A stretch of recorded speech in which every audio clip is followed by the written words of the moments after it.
მოგესალმებით. დღეს ვიმყოფებით მოცვის ბაღში, რომელიც უკვე მესამე წელშია და მოსავლის საკმაოდ დიდ ზრდას ველოდებით. ამ ბაღში გაშენების დღიდან ვიყენოთ ბარაქას პესტიციდებსა და სასუქებს, რაც უზრუნველყოფს მის სრულყოფილ განვითარებას და ხარისხიან მოსავალს. ამ ეტაპზე ყვავილობა უკვე დაწყებულია, რაც ერთ-ერთი საპასუხისმგებლო პერიოდია.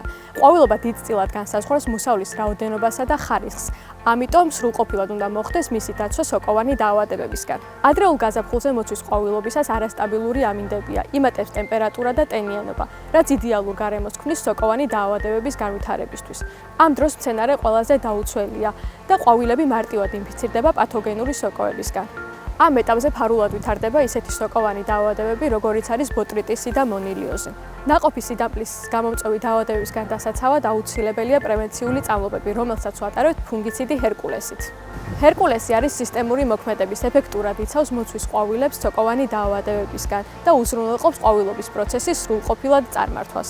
სწორი და დროული წამლობა ყვავილობის პერიოდში გვეხმარება სოკოვანი დაავადებების პრევენციაში და ხარისხიანი მოსავლის მიღებაში. თუ მოგეწონათ ჩვენი დღევანდელი ვიდეო, გამოიწერეთ ბარაქას YouTube და Facebook გვერდები. გისურვებთ უხვ და ბარაქიან მოსავალს.